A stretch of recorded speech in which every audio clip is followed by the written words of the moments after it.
All right. Welcome to another episode of the Bring the Juice podcast. I'm your host, Frank Dalena. Today on the pod, we have a much anticipated guest in Coach Jeff Tedford. First we gonna rock, then we gonna fold, then we let it pop, don't let it go.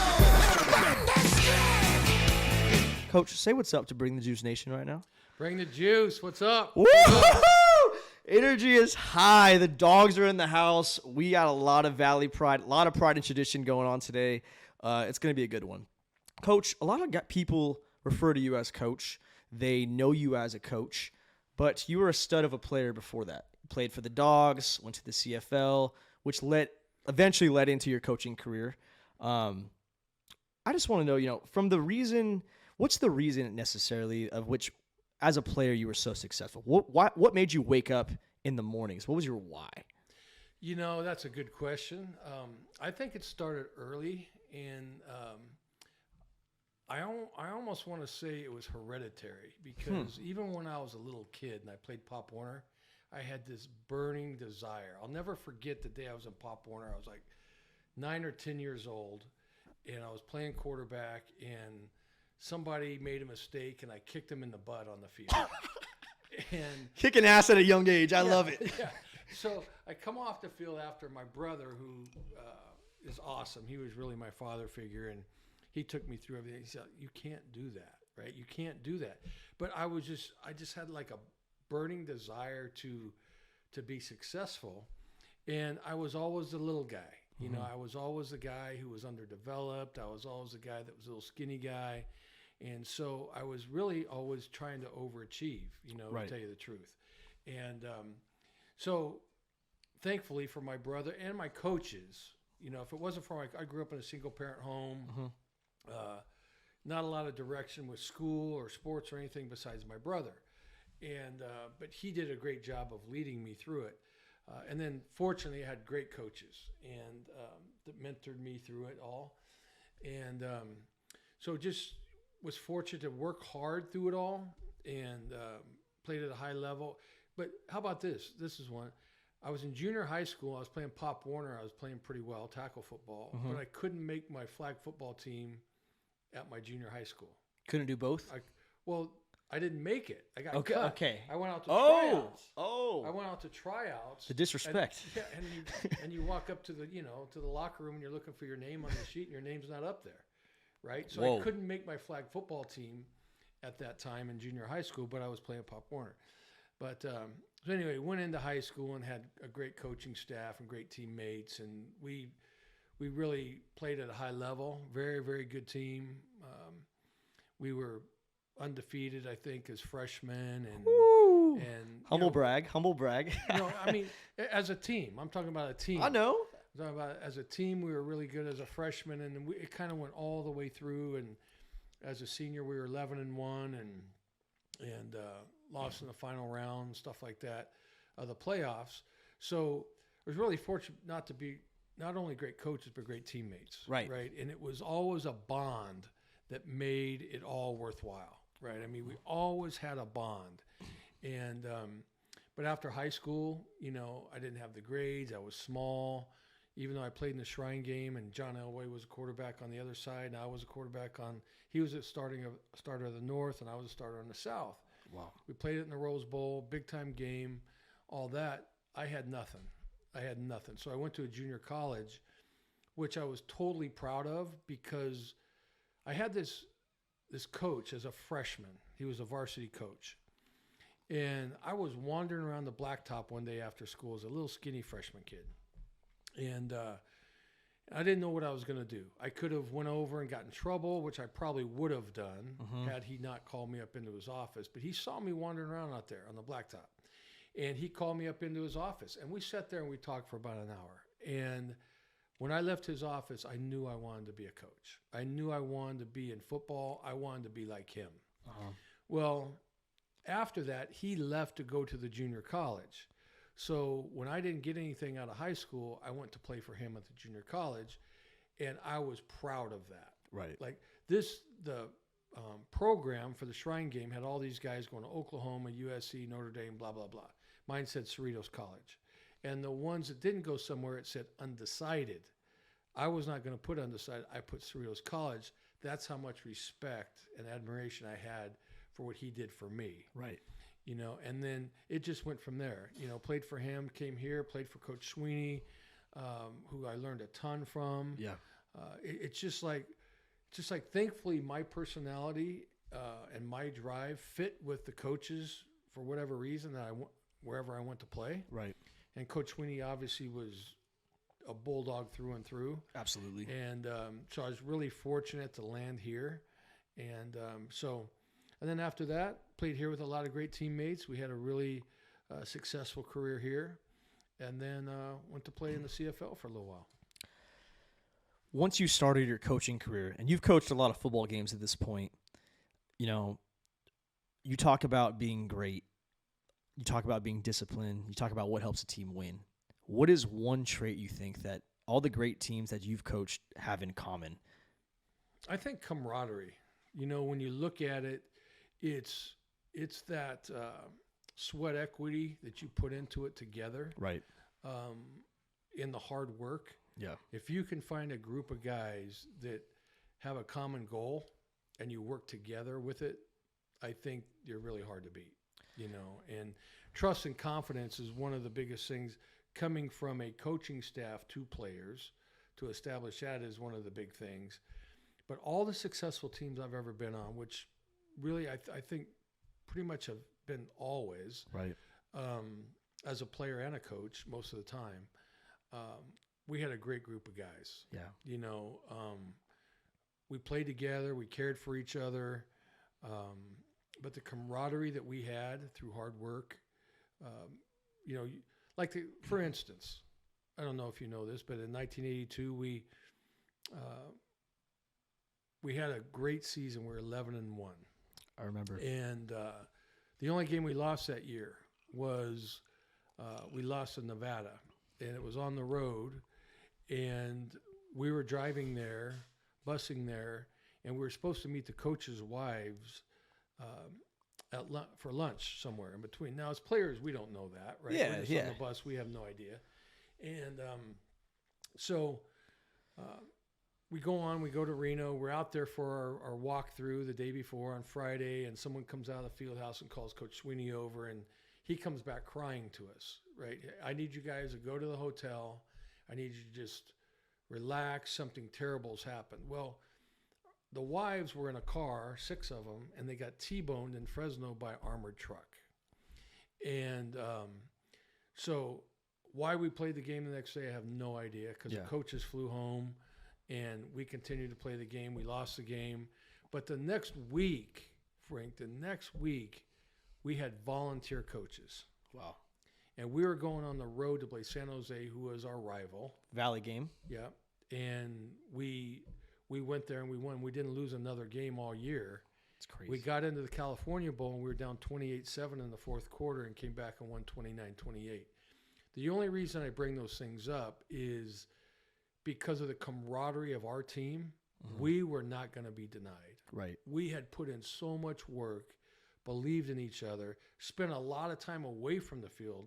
Not always doing the best things, right, or the right things, but that builds camaraderie, though, sometimes. It builds camaraderie for sure. Hell yeah, it does. And so, I mean, that's what it was all about. And I'm telling you, you know, those are things we'll never forget, you know. And so you can overcome a lot of things if the guy next to you, you can believe in him, trust him.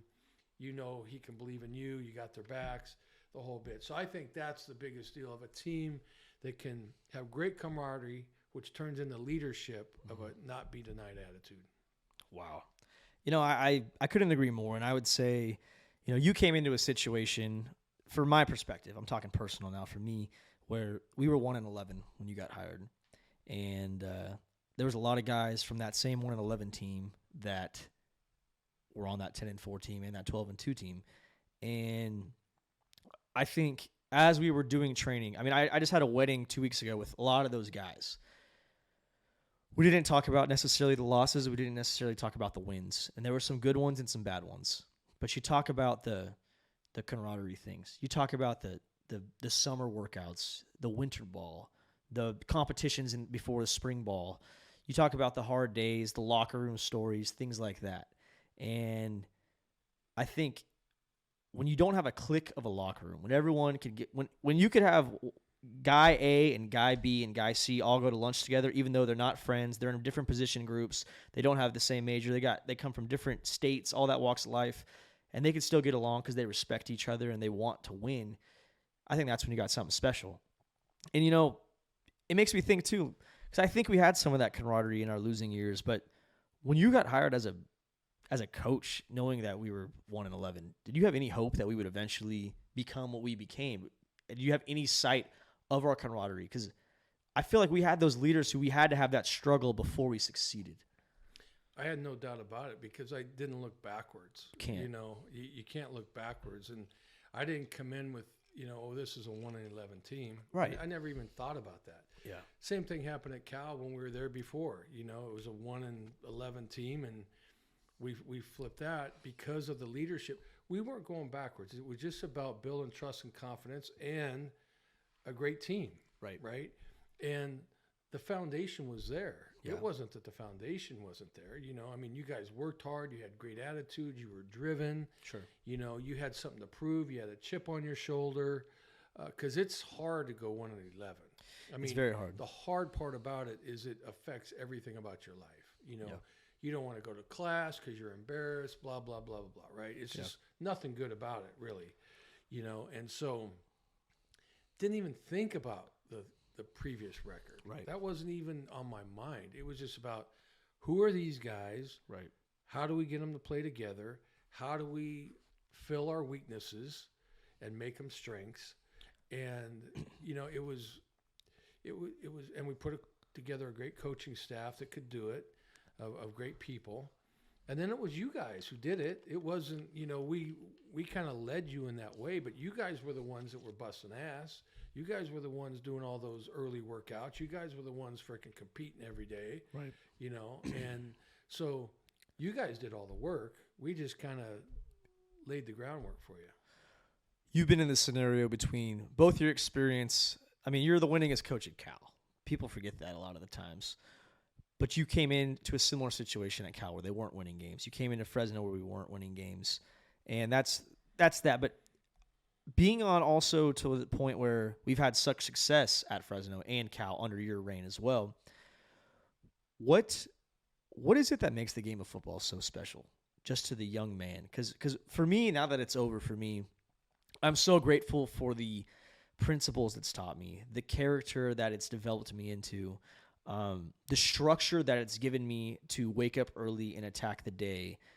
I'm in a managerial position now as a young man who's trying to I'm trying to provide for my future family, and I have principles, and I just think there's a standard I hold myself to, and I think it's always been built within me personally, but it's definitely been solidified throughout playing the game of football. So what makes football so special? Well, I don't think there's anything more gratifying than to see a young man come in at 17 years old and leave at 23 and see the difference in them. Yeah. Right. And football is special because you have a chance. There's a structure and a bond and a friendship that is not typical everywhere. Right. That locker room is something special. Hell yeah. And the reason why it's special, you made mention of a little bit earlier. You bring people from all walks of life. Every kind. Black, white, Mexican, you name it, it doesn't really matter. You bring affluent people, you bring poverty people, everybody, right, from every walk of life. And you learn, and what I think is so awesome about football is there's so much going on in this world these days that really comes down to lack of education. If you look at racism or whatever it may be, it's because of lack of education. What I mean, I don't mean school education. I mean just the opportunity to be around people. I agree. Right? To be around people and know that, hey, that dude's just like me. Yep. And we got a lot in common, And then after a while with it, you don't even see color. There's no such thing as at color, all. At all. And so I think that's what's so cool about it.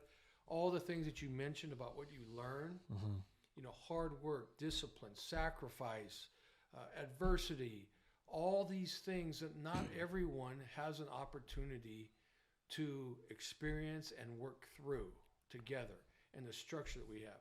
I think the growth and development of young men through those ages of 17 to 24.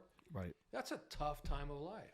Kidding me? You're trying to figure it out. You're trying to figure out what is my life going to be like, right? And so you learn how to trust people, right? You learn how to communicate with all types of people, right? You turn time management, right? I mean, that's what college is all about, time management. A lot of distractions, too. Keep all the drama shit out of your life. Couldn't agree more. Just do, what were the things? Be on time, be prepared, do your best. That's it. Pretty simple deal. You could live your life off that. Exactly. Pretty simple deal. Yeah. If you're on time and you're prepared at whatever you're doing and you do your best, there you go. Right? So they're pretty simple rules. And people learn lessons when they don't do that. Right? So it's not all fun and games, as you know, even though I don't think you were ever on a strike list or anything like that, or commitment time or whatever.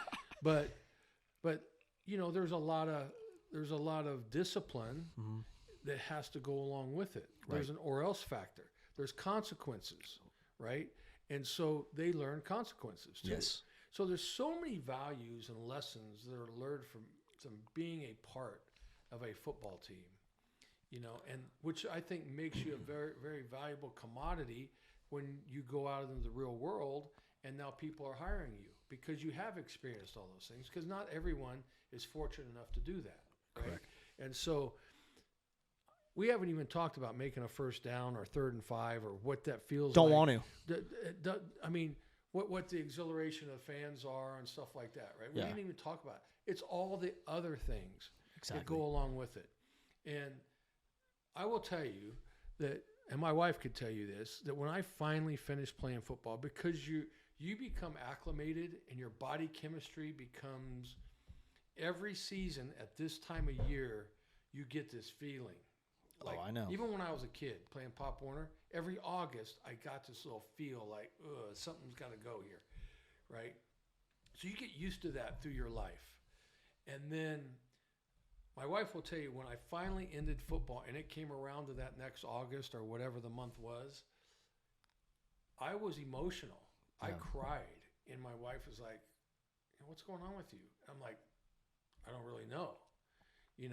Other than it's not the accolades of the fans. It's not my name in the newspaper, on TV. It's none of that. You know what it was, Frank? It was the locker room. It was the structure. It was the built-in friendships and relationships that go in that locker room that you don't get that everywhere. You don't. It's impossible. You're going to go down to some company, you're going to work 8 to 5, and you're going to go home to your families and stuff like that. It's just a different deal. It's a different deal. And I can't explain it other than you get used to it. It's addicting for sure. Hell yeah. And you miss it. You miss the guys. You miss being around them, playing grab ass in the locker room or this or that, or cutting up, or, crying with each other, putting your arms around each other through wins, losses, whatever it may be, pushing each other through things, encouraging each other, holding people accountable, each other accountable. Special, special times, right? And you know this with all your teammates. You guys had a tight group. Very. Yeah. It's, for me, I mean, part of Juice is that. It's channeling that emotion from the game of football. Bring the Juice was a saying for my era of football, and I know it's continued on, and that's awesome, but I learned it when I was a sophomore, and all I knew is and you talk about that transition of, around August, you get this gut feeling, and it's energy, and I'm an energy guy. Like I feed off of it. I want to produce it. I want to be the spark plug in the room. That's what I am. Even in business today, that's what I'm trying to be. I'm the fresh blood. I need to be that. And one reason I wanted to start this podcast is I was lucky enough to have some structure in my life. And I had an idea of, when I grew up, you could look at my papers when I was a 4th grader, I wanted to play football for the Fresno State Bulldogs and then farm onions. That's all. That's it. Whole life. So I had a little bit of an idea of where I wanted to go. But the transition of football, where you're so used to that built-in friendship, that's built-in structure, that you can't compare it to anything in the world. And I found myself, trying to take that same feeling that I had during my time of August, September, football season's here. It's just, we haven't got into the hype of it. College football itself is the most electric thing on planet Earth. It is the most electric thing on planet Earth. And to just have that one day, your 4 years, your 5 years is up, the timer went off, and it's just stripped from you. And there's no church league tackle football.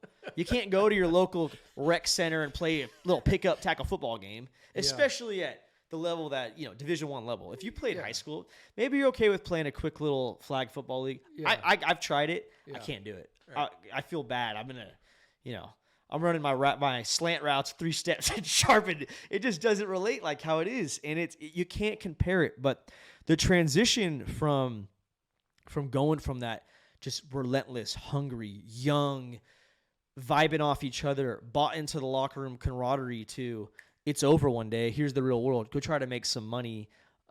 Figure it out. It's tough, and I've had teammates, friends, people in my life, people that I've met from a distance who they struggle in that transition from playing a high level of football to just regular life. There's no doubt about it. It's very difficult. Recreational football, like you talked about, there's nothing wrong with that. But what you're talking about is, okay, that's fun, but it's different than competing at a Division I level. It's just there's so much involved in what goes into Division I football, it's as you insane. But you're right. The transition, Frank, the great thing about you and what I appreciate about you all the time is it's hard to bring the juice every day. It is. It's hard. It's exhausting. And really, back and that's why I admire Coach Sweeney so much, because every single day he came on that field, we'd be stretching and he'd be coming out with these chants. Mm-hmm. For like 5-10 minutes straight, all these chants. Yeah. And to where I was like exhausted as a player, I was like, okay, here we go again. Right. No dogs down, run to the ball, blah, blah, blah, blah, blah, right? All that. And so when I became a coach, I said, I'm not gonna start that because I don't want to start something I can't finish. And that brings some every single day. And that's what I appreciate you so much.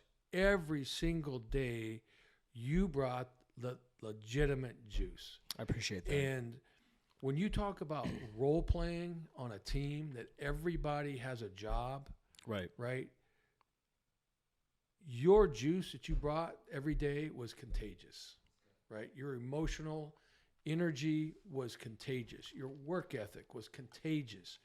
You gained such a great amount of respect from the team, right? But it was natural. It wasn't something that was put on.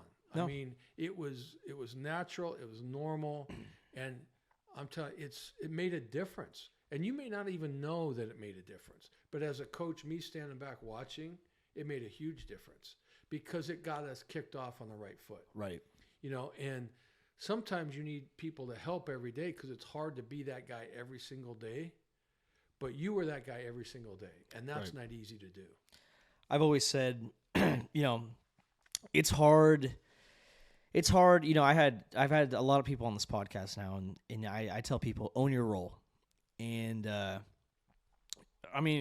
your team right now, how many guys you think were the MVP of their high school end of the year award ceremony or all league or anything like that? It's hard to go from scoring touchdowns, being the man to, hey, you got to figure it out, because I don't think the average person understands that there's 110 people on a college football team, and 11 are on the field at once, and you have to find your way. You have to figure out how to make the bus, how to do it. There's one ball. There's a lot. There's a lot. I mean, it's a thing. Yeah. And I've always told myself to control the controllables. I'm not going to be 6'5" tomorrow. I'm not going to gain 50 pounds tomorrow. I'm not going to do this, that, and the other. But I could do my job. I can know my plays. I could do what I got to do to be successful. And I've always told myself too, and I preach this to younger athletes who reach out to me now and look at me as a guy who's, I'm not that big of a dude, but I got 3 rings in my closet right now. Yeah.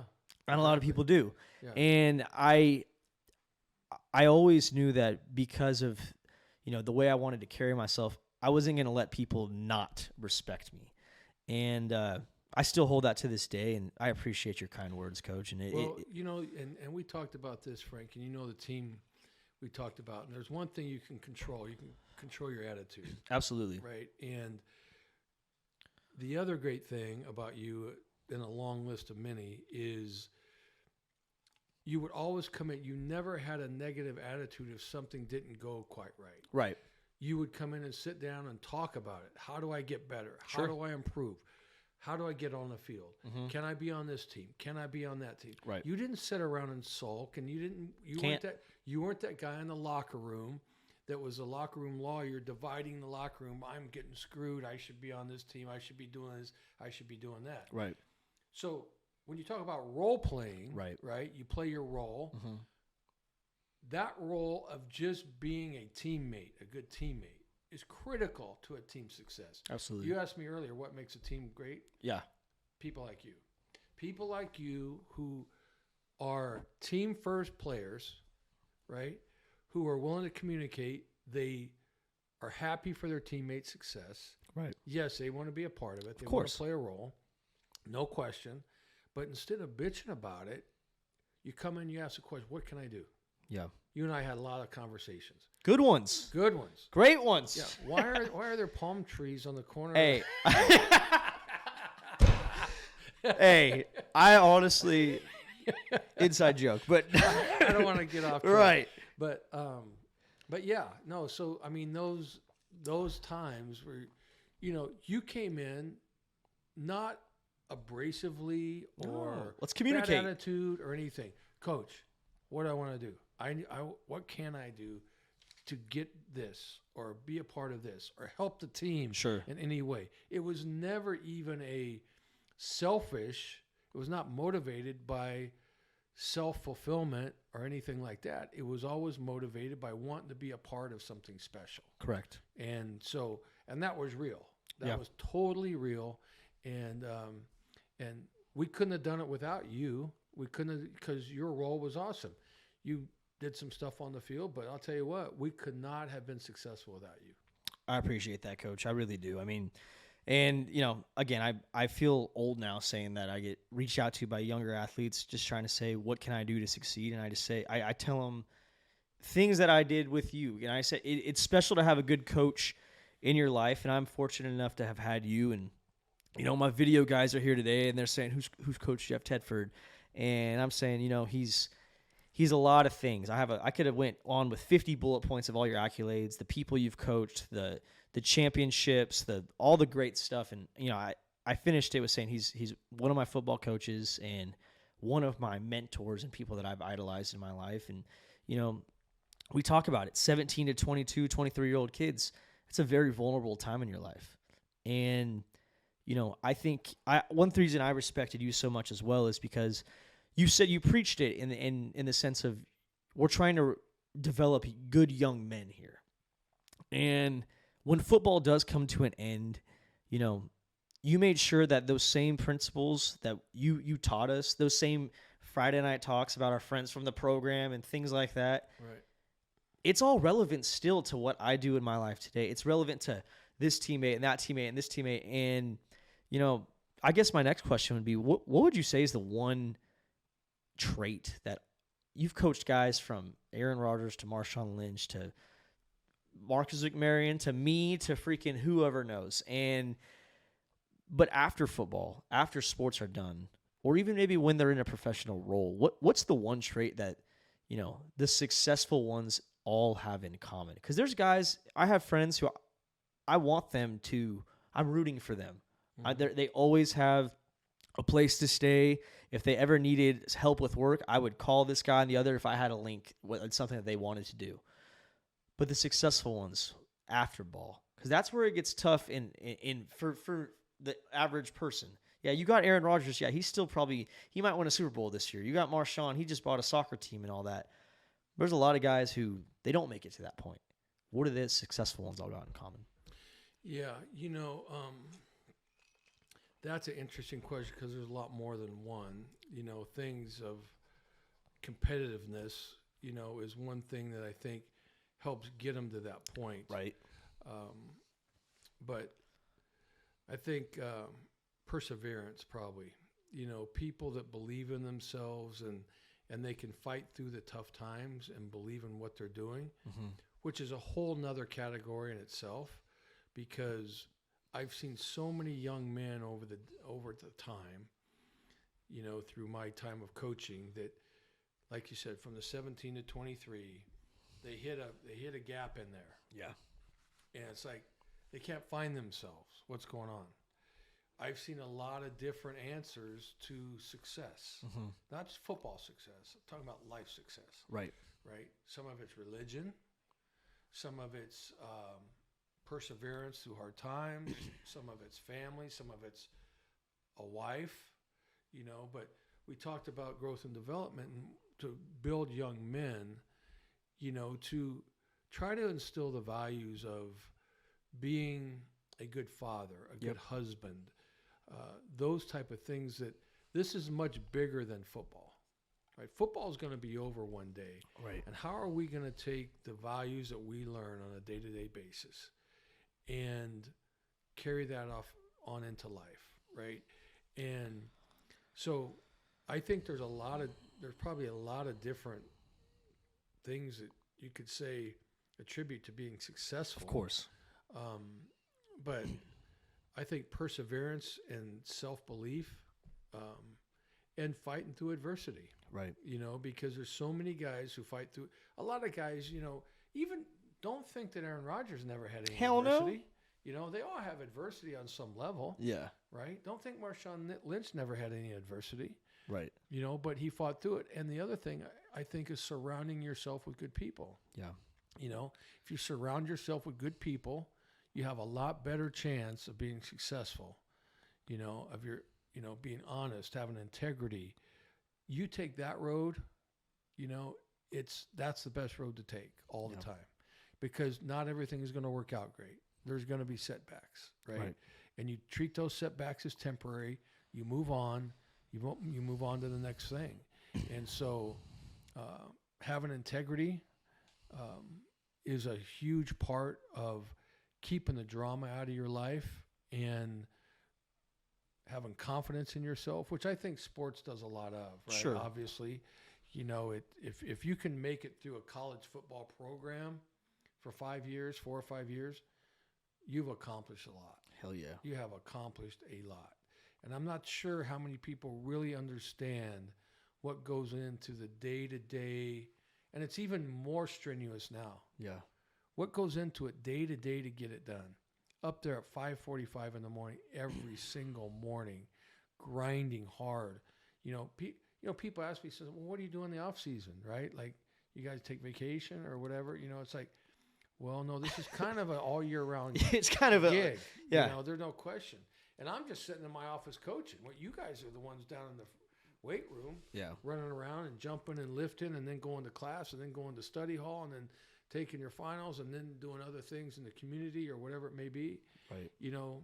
The values that you guys are learning through this whole thing is incredible. Yeah. It's hard to match, and I'm so blessed that I got to go through it. Real quick, I got 2 ad sponsors. I got to pay the bills somehow. I got 2 of them, all right? Go for it. First things first, I have Fresno First Bank, our newest sponsor. They have a great team over there. They're who we trust with our money. And Bring the Juice doesn't have a lot of money yet, but we're going to have a lot of money with Fresno First Bank. So we appreciate that. We're going to get they've liked the Dalena boys thus far, and I'm hoping I get a commercial soon. But Bring the Juice at Fresno First Bank. Y'all check out Fresno First Bank on social media. We're going to tag them. They're going to tag us. It's a great relationship going. And then, Coach, do you like chicken sandwiches? Absolutely. Okay, so Dervo's Deli, which is located right across from the Save Mart Center, it's the old Deli Delicious. Back when I was playing, we got free sandwiches from them once a month. All athletes did. Absolute. From which one? Deli Delicious. Yeah. Same owner said, we're not going to do the franchise anymore. Instead, I'm going to open my own company called Dervo's Deli. Went in there a couple weeks ago, brought some of the boys on. I texted all my old whiteouts. I said, yo, who likes Dervo's Deli? Oh, I like this place. Come in. Let me get you a chicken sandwich. We go in. We shoot a commercial. I had dinner at 5 o'clock waiting for me at home. I'm at Dervo's Deli. I smacked 2 chicken sandwiches. They're delicious. It's the juiciest chicken, the crispiest lettuce. I mean, I don't know. They have like some aioli. I don't even know what aioli means. It's freaking. It's like a fancy mustard or something. I love it. Dervo's Deli. The bread. It's perfectly grilled to where it's got a little crunch, but it's not charcoaly. Oh my god, man, that's you gotta check it out. I will. Okay, I will. Good. Yeah. All right, back in the pod real quick. So we talked about it before the podcast a little bit, but I want to ask you because people are wondering. David Carr, had a video this week about how Lane Kiffin became a coach. You were the offensive coordinator at the time. David Carr made it seem a lot more different than how it was. But Lane Kiffin, who you said you have such a good relationship with at this point in life, and I love hearing that because go Dogs. But how did that all go down? Well, maybe David remembers it better than me, but I'll because he was a player and right. Lane was a player, and they were roommates. You said, and I was the coach, so they probably have a little different little perception of it.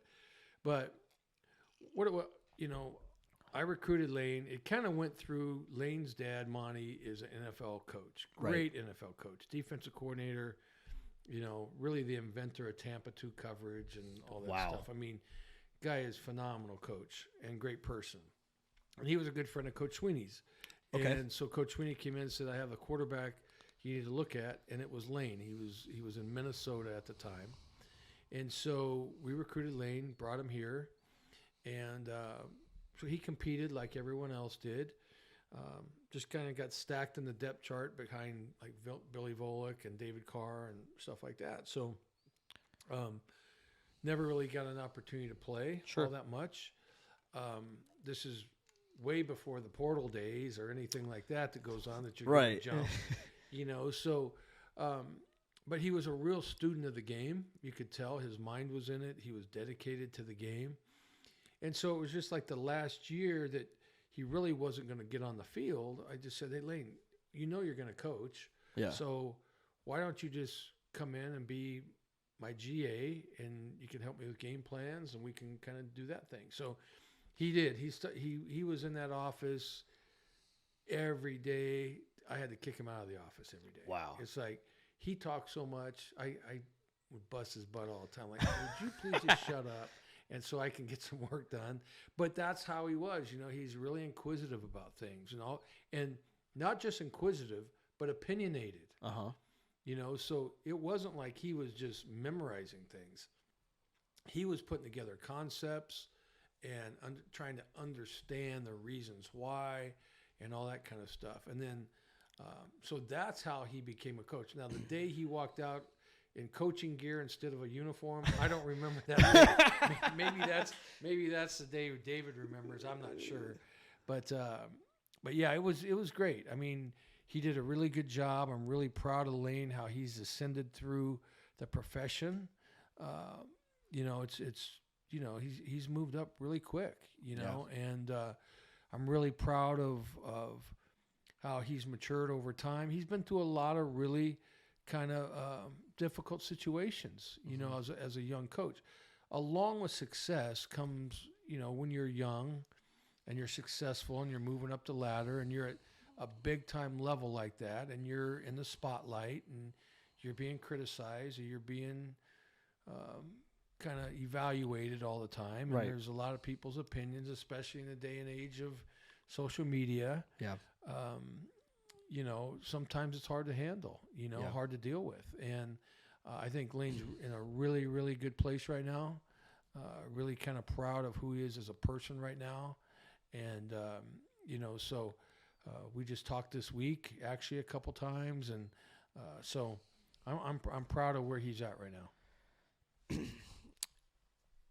We've talked on this pod so much about how great the game of football is, and I love it.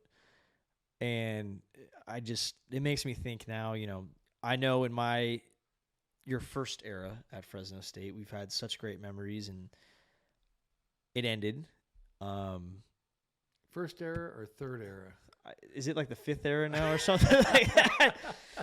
As a head assistant coach for 6 years, and then the head coach with you, and then now here's a new era. So, towards the end of my senior year, it was I don't know. I mean, you weren't in the top health of what you wanted at the time. Right. What I gotta ask. I mean, what was the trigger to come back? Well, I'm healthy. You got better. Yeah, I got Because better. you went under the radar.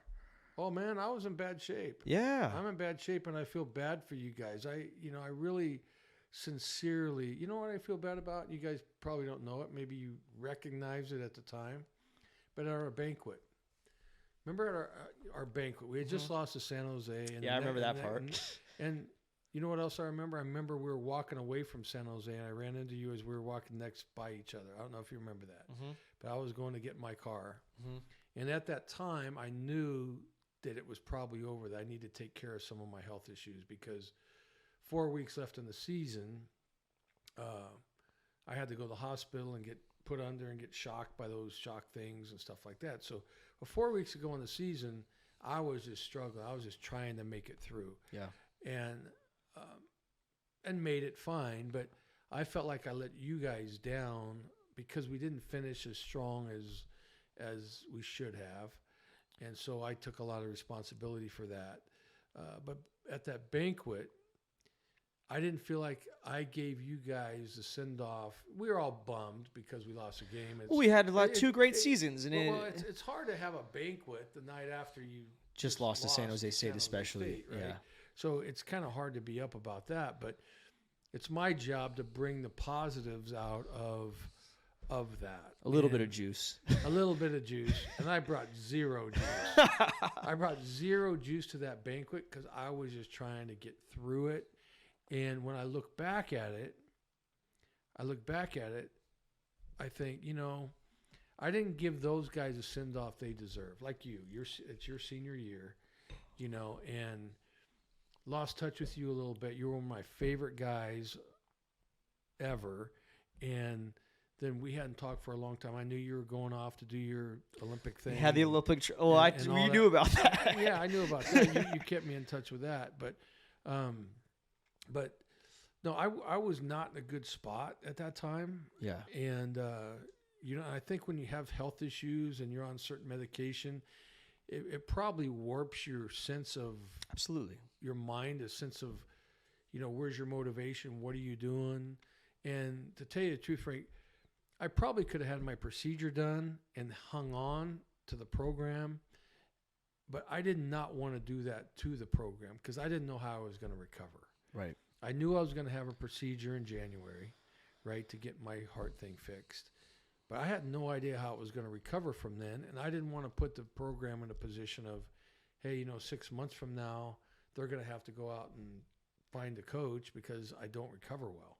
Right. So it was only fair for me to step down. Yeah. And especially if I thought Kalen was going to be the coach. Sure, you had a good... Who brought a lot of similarities to... Yeah. It wouldn't disrupt the players' lives completely. No. Right? And some of the coaches could have stayed on. Right. Because that's the hard part. When you're a coach... It's tough. When you're a head coach, and you're responsible for people's lives and their families, it's not just the players. When you think about it, it's the academic staff, the weight training staff, the recruiting staff, medical staff, you go blah, blah, blah, blah, blah, all the way down the line. And when a new coach comes in, there's a possibility that their lives get totally upended. Right. Right. And now they're moving their families here and their kids are changing schools. And, so the one big thing that I really lost a lot of sleep over about stepping down is if I step down, it's going to disrupt these people's lives. It wasn't about me. Right. It was these people's lives it could disrupt. And thankfully, they all landed on their feet and all that kind of stuff. But, I set out a year. I got better, kind of disconnected from the whole thing for a while. Uh-huh. And then it just kind of naturally came back. I went through the whole process of retirement, but the finality of retirement is like a total eye-opener. What do you mean? You were golfing every day or what? Well, no, it's like, are you shitting me? I'm really retiring? You know, I mean, I'm too young to retire. Yeah. You got 5 more bowl games in you. Yeah. It's like, what are we doing? What am I doing? Yeah. Plus, my wife was kind of like, hey, get out of the house a little bit. Have something to do today? No, she's been great through the whole thing. But I missed it. Yeah. I missed it. I missed the kids. I missed the staff. I missed everything about it. You know, so I was just really, really fortunate. You know, Frank, God has been so good to us and has always watched over us in every step of our life. Yeah. Really, no question about it. And this is just another example of, you know, Kalen got something that was great for him and his family and those people. I'm so happy for him. And it just kind of led us back to this, you know. So it's cool. All right, last question. You could have been anywhere. How special is the Valley to you? Oh, it's unbelievable. You know, I just did an interview today about that. Someone asked me that question. And, you know, when you take in consideration that I played here in 1981 and 82. I played in the first full season of that stadium. I remember. But I knew all the people from the 77 team. They were all still around, right? Okay. All those players, because Coach Sweeney coached them, so they were still all around. So I have good friendships with those people. And really, if you look at it now, Frank, from 1977 till today, that's 45 years? 45 years-ish, somewhere in that range. I'm not a math guy, but Yes, I trust you. You're a math guy. 45 years-ish, somewhere like that. There is someone on our staff that has been connected from 77 till now. Today. Till today. 45 years. Well, through Coach Sweeney's time, through Coach Hill's time, when Coach DeRuiter was here, Mike McHugh was on the staff, so he knows those players. Yep. And then me following that, right? So there's when you talk about the pride and tradition of Bulldog football, and when you talk about tradition, I've lived Bulldog tradition at some level for 40 years. Yeah. Right?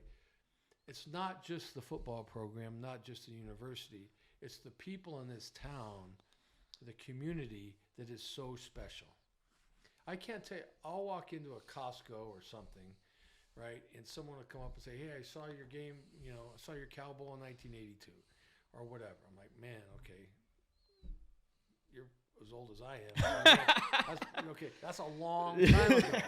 A long time ago, right? And so you turn around and 40 years has gone by, and it feels like yesterday. So what does the Valley mean to me? I'll give you an example. When I was at Cal for like 1 week. Yeah.